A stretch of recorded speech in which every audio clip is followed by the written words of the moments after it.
Are you ready to make a Christmas tree pillow? I sure am. I have been dreaming about this Christmas tree pillow since Christmas in July, and I'm super excited to actually bring it to life today. Hi, I'm Christina, and I love to digitally apparel pattern, creating unique pieces of wearable art, and sometimes like pillowcases and some housewares. And today I am so excited to actually make a ruffled Christmas tree pillow. I am sure this exists somewhere in the world, but I have just been thinking about it because I love ruffles. I was just like, I want to make a ruffle Christmas tree pillow. So we're just gonna do 3 ruffles, 3 tiers, and have a fun Christmas tree pattern. If you're interested in joining and sewing along with this pattern, you can find the pattern down below and through a link at my store. And let's get cutting and sewing. So the first thing we're going to do is we're going to lay out our pattern pieces and cut off the edges that are not needed and tape the patterns together. This is one of those patterns that you definitely are using more paper than I would like to, but because I'll be making a couple pillows this year, I can use the same front and back pillows so I don't need to cut or print those out more than once. And then I can also save this pattern for later. But this is also when my projector comes into handy, and there is definitely times where I use my projector instead. Next, we're going to be cutting out the top added on pieces that we're going to be adding on. So we're just cutting off those edges and taping them together. I always like to wash my fabric before I actually cut out and sew anything together. That way it is pre-shrunk. A lot of fabric does come pre-shrunk these days, and it's not as necessary to do this, but I have still had some issues where if I haven't washed and dried the fabric the same way I'm wanting to wash and dry the garment, or pillowcase in this case, then I have had some shrinkage and some weird things happen. So after I wash it, I just want to give them my fabric a really good press so that I am not cutting out too much fabric or there's a random wrinkle causing a weird blip in my fabric. Once it's all ironed out, I'm going to lay it out on my table and we're going to get cutting it out. I'm going to cut out the tube back pieces first, since that will be on the fold.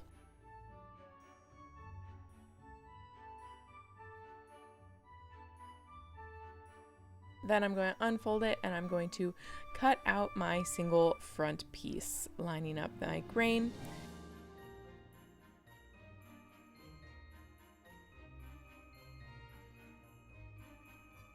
Next, what I'm going to do is I'm going to pull out my green fabric and we're going to start cutting out this tree. Now, I've used this green fabric before, so I have kind of a weird random piece here that I'm having to kind of puzzle my pattern pieces into, but I think it worked out pretty well of figuring out how it can all go.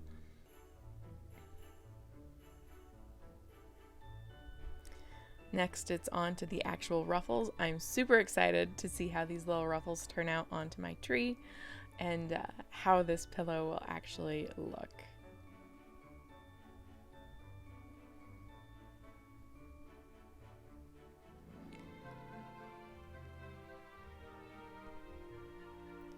There we go, and the last one that I have to cut out is the tree trunk. Next, I'm going to go ahead and serge all the way around all the pieces of the actual pillow, so the front and the two backs. That way, when they get washed or anything, they are fully secure and they will not fray. The edges will not fray. My camera was not very well in focus for this, so I apologize for that. Next, we're going to change my sewing machine over to a rolled hem. If you want to see how to do that, definitely check this video out up here. But then we're just going to roll hem just the curved edges of those ruffles. That way they are finished and they look really, really pretty. I want to do this so that once I'm actually top stitching them on, that I don't have to worry about hemming them afterwards. Now it is time to actually start making this pillow. So I'm going to start by creating my 2 back flaps. So I'm going to press up 1/2 inch and then press up another inch.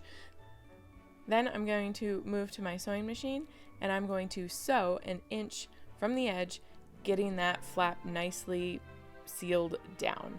This is where the pillow will actually go in and out. If you prefer, you can actually add a zipper into this. That is a little bit of a different pattern then, though I just decided to do 2 overlapping flaps.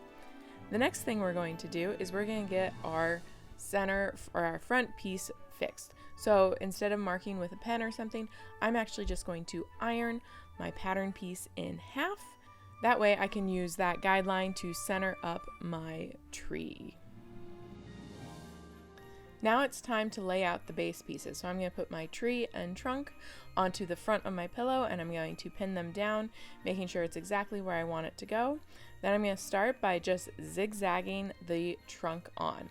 I'm going to use more of a satin stitch, so it's almost like a button stitch.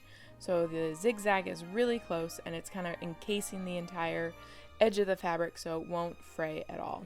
I did not do the very top of the trunk because it will be fully encased by the top fabric of the tree. Now I'm going to actually sew the tree on, but I'm not going all the way around because I'm going to be sewing the edges with the ruffles. So all I want to do for the tree right now is actually sew the bottoms of all of the flat edges. So I went all the way across the bottom one.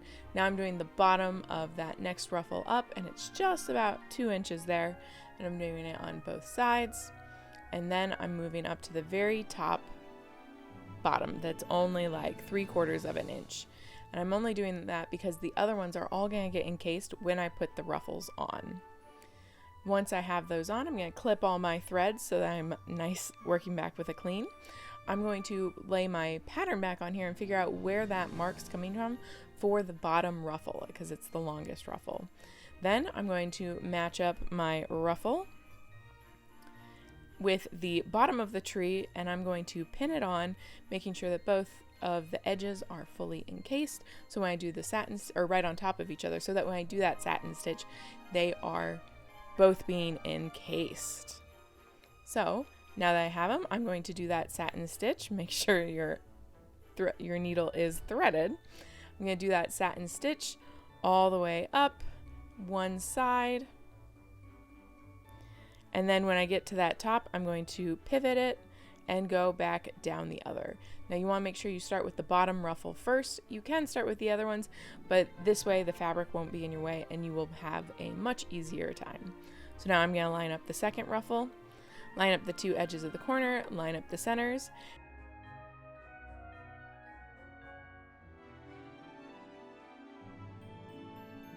And let's get sewing.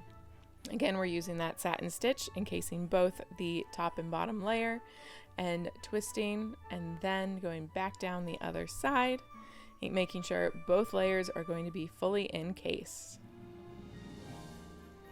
And then we're just going to line up that final little ruffle right up top.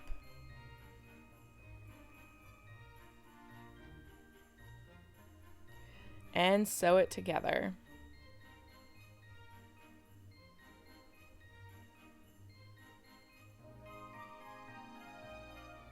There we go. And now the base part of my pillow is done. So all I'm going to do is I'm going to lay on my 2 backs. I'm going to pin them together, lining up my edges.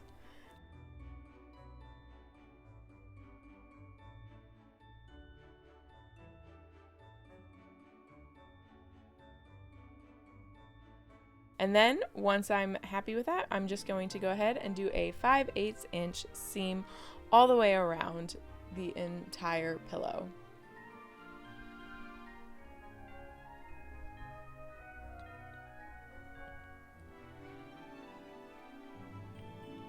Once it's done, I'm going to unpin it and flip it to the right side. Let's see this pillow come to life. Then I'm going to go ahead and I'm going to put a pillow in it to check out this star, but then we're going to just hand sew this button star that I found on. Now, if you were wanting to do a fabric star or anything like that, you will want to sew that on like the satin stitch, or if you want just a button star, just grab a cute little button that reminds you of a star to create this beautiful tree pillow. I love this pillow so much. And there we have it. We now have our Christmas tree pillow done. I am super thrilled with how she turned out. I would definitely make my tree trunk a little bit longer next time. I could shorten the ruffle, but I do just love how big it is. Like, once it's on the couch, you could even hide something under there if you really want to. I think it turned out lovely. And there's a couple different ways you could go with the star, but I'm definitely thrilled that I chose to go with a button. If you enjoyed this video, please make sure to like and subscribe. And if you're interested in this pattern, you can find it in a link down below through my store. I look forward to seeing you in some of my other 25 days of Christmas patterns and videos. See you later. Happy sewing!